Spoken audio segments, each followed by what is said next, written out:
கிறிஸ்துக்கள் அன்பான தேவ பிள்ளைகளே, மீண்டும் இந்த நாளிலும் கூட இயேசுவின் புண்ணிய நாமத்துல உங்களோடு கூட இந்த காலைக்கது நிகழ்ச்சி வாயிலாக இணைவதில் மிகுந்த மகிழ்ச்சி அடைகிறேன்.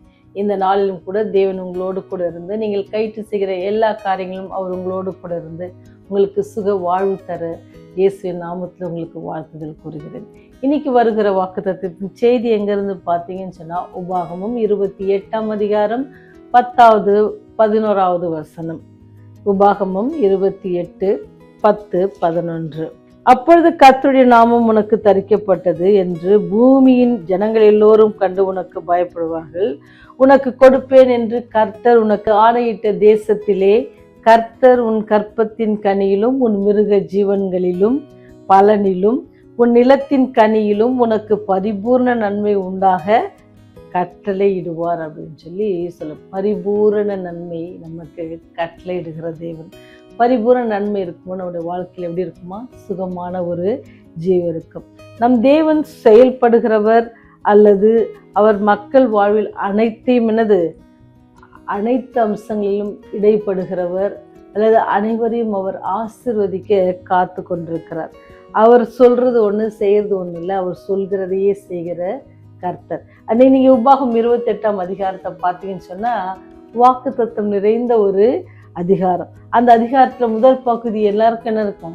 ரொம்ப பிடித்தமா இருக்கும். ஏன்னு சொன்னா அதுல அநேக ஆசீர்வாதங்களே இருக்கும். அந்த ஒவ்வொரு ஆசீர்வாதமும் எப்படின்னு சொன்னா, நம்முடைய வாழ்க்கைக்கு சுகமான ஜீவியம் செய்வதற்கு இந்த பூலோகத்துல அப்பேற்பட்ட ஒரு ஆசீர்வாதம்.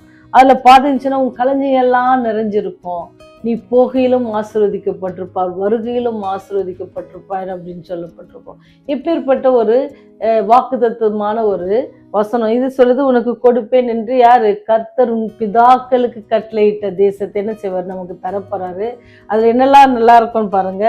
கர்த்தர் உன் கற்பத்தின் கனியிலும் உன் மிருக ஜீவன்களின் பலனிலும் உன் நிலத்தின் கனிகளிலும் உனக்கு என்னது? பரிபூரண நன்மை. இத்தனை காரியங்களே நமக்கு எப்படி இருக்குமா? சும்மா நன்மை இல்லை, பரிபூரணம், முழுமையான நன்மைகளை நீங்க பெற்றுக்கொள்வீங்க அப்படின்ட்டு சொல்றாரு. தேவனிடத்தில் அன்பு கூறுகிறவர்களுக்கு ஆண்டவர் இப்படி காரியங்களை செய்கிறார். அன்பு மாத்திரம் கூறுறதில்லை, அவருடைய காரியங்கள் அவர் நமக்கு சொன்ன எல்லா காரியத்துக்கும் நம்ம கீழ்ப்படிவதற்கு நம்ம ஒப்பு கொடுக்கும் பொழுது, விசுவாசத்துல நம்ம ஒப்பு கொடுக்கும் பொழுது என்னது? ஆண்டவர் நமக்கு இந்த ஆசீர்வாதங்கள்லாம் கொடுக்குறார். இந்த ஆசீர்வாதங்கள் நம்ம பெறும் பொழுது இந்த உலகத்தில் நம்ம எப்படி இருக்கும்? நம்முடைய ஜீவியம் சுகமான ஒரு ஜீவியமாக இருக்கும். இது என்னது அப்படின்னு சொன்னா, அதுக்கு ஒரு கண்டிஷன் இருக்கு. என்ன? இதெல்லாம் நீங்க தர உங்களுக்கு அப்படின்னு சொல்றவர் என்ன செய்றாரு? நீங்க பார்த்தீங்கன்னு சொன்னா, உன் தேவனாகிய கர்த்தர் கட்டளைகளை கை கொண்டு அவர் வழிகளில் நீங்கள் நடக்கும் பொழுது கர்த்தர் உனக்கு ஆணையிட்டபடியே உனக்கு என்ன செய்வாரா? தமக்கு பரிசுத்த ஜனமாக என்ன செய்வார்? உங்களை நிலைப்படுத்துவார் அப்படின்னு சொல்லுது. நம்ம அவர் சொன்னபடியெல்லாம் நம்ம செய்வோம் அப்படின்னு சொன்னா ஆண்டவர் என்ன செய்யறாரு? இந்த ஆசீர்வாதங்களை நமக்கு இலவசமாக ஈவாக அவர் தருகிறார். அது எப்படி தர்றார் பாருங்க. பரிபூரணமான நன்மை உனக்கு கட்டளை இடுவார் அப்படின்னு சொல்லப்படுகிறது.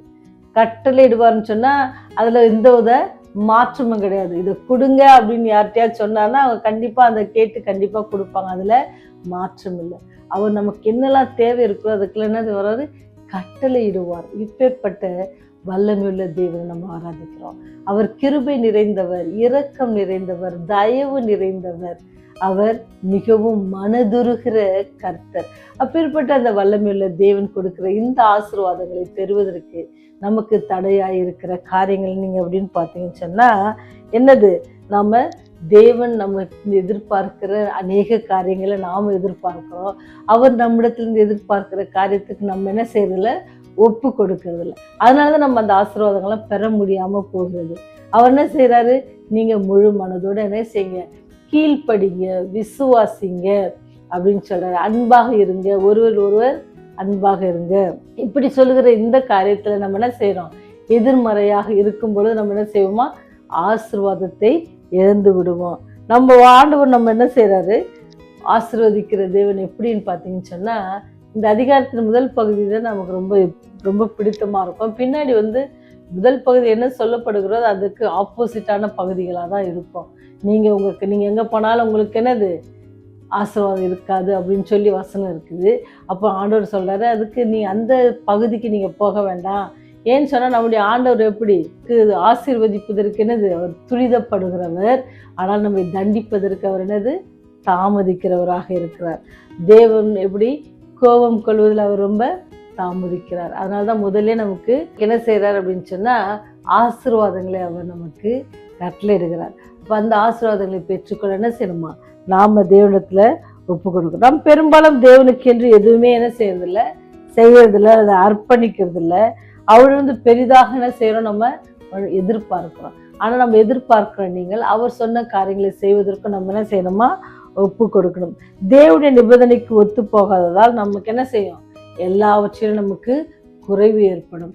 தேவனோடு நீங்கள் நானும் ஒப்பந்தம் பண்றீங்க, ஆண்டவரே நீரே நாங்கள் உண்மை பின்பற்றுவதற்கான ஞானத்தை எங்களுக்கு தாங்க, நாங்கள் உண்மையில் விசுவாசத்தோடு இருக்க உடைய ஒத்தாசையும் ஆவியானுடைய ஒத்தாசை எனக்கு தாங்க. நம்ம கேட்டு அவரோடு கூட நம்ம இருப்போம்னு சொன்னால் நம்ம எப்படி இருப்போமா, பிதாவின் சத்தத்திற்கு நம்ம கீழ்ப்படிந்து நடப்போமா, ஆண்டவர் எல்லா ஆசீர்வாதத்தையும் நமக்கு கட்டளையிடுவார். அவர் நமக்கு கற்பித்த எல்லாவற்றையும் நம்ம பின்பற்றுன்னு சொன்னால் வேதாகமத்தில் 28ஆம் அதிகாரத்தில் முதல் 14 வசனங்களில் கொடுக்கப்பட்ட எல்லா ஆசீர்வாதங்களையும் நம்ம பெற்றுக்கொள்வதற்கு எந்த தடையும் இல்லை.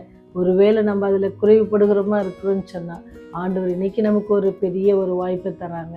அந்த குறைவுகளை நீக்குவதற்கு தேவபலனை நம்ம பெற்றுக்கொள்வோம். இதனாலே சமாதானத்தோடு கழிக்க ஆண்டவருடைய ஆசீர்வாதத்தை பெற்றுக்கொள்ள தேவன் கிருபை செய்வாராக. ஜெபம் செய்வோமா.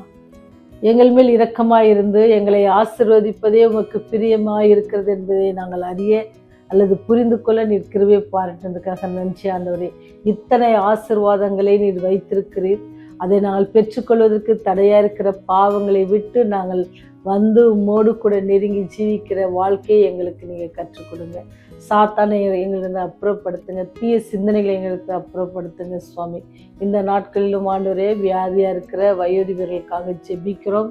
வயதான காலத்தில் அவர்களுக்கு சந்தோஷம் சமாதானத்தை கட்டளையிடுங்க. உஷ்ணமான காலம் அதிக உஷ்ணமாக இருக்கிறது கர்த்தாவே, அது நிமித்தம் யாரும் உடல் சுகவீனம் அடையாதபடிக்கு பாதுகாத்து கொள்ளுங்க. யாருக்கும் எந்தவித பிரச்சனை இல்லாதபடிக்கு ஆண்டவரே எப்படி இஸ்ரவேல் மக்களுக்கு ஆண்டவரே மேகஸ்தம்பமாக இருந்தீரோ அதே போல எங்களுக்கும் நீர் மேகஸ்தம்பமாக இருந்து இந்த அக்கினி காரியங்களிலிருந்து நாங்கள் வெளிவர நீங்கள் எங்களுக்கு உதவி செய்யுங்க. இந்த வெயில் பிரச்சனை இல்லை ஆண்டவரே, அநேகர் சுகவீனத்தோடும் ஆண்டவரே பலவீனத்தோடும் இருக்கிறாங்க கர்த்தாவே, அதிலிருந்து அவர்களுக்கு நீர் பாதுகாத்து கொள்ளுங்க ஆண்டவரே. இந்த நாளிலும் கூட உடைய கிருபை எங்களோடு கூட இருக்கட்டும்.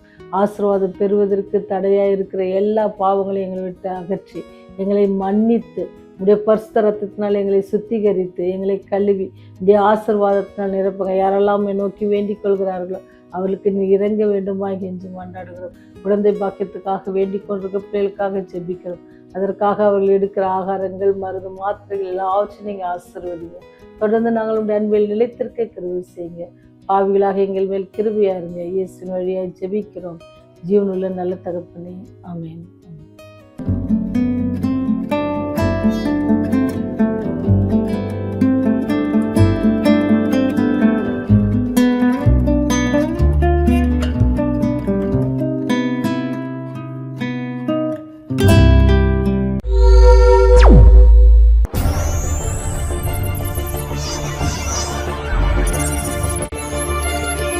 நீங்கள் பார்த்துக் கொண்டிருப்பது உங்கள் ரிவைவல் டிவி.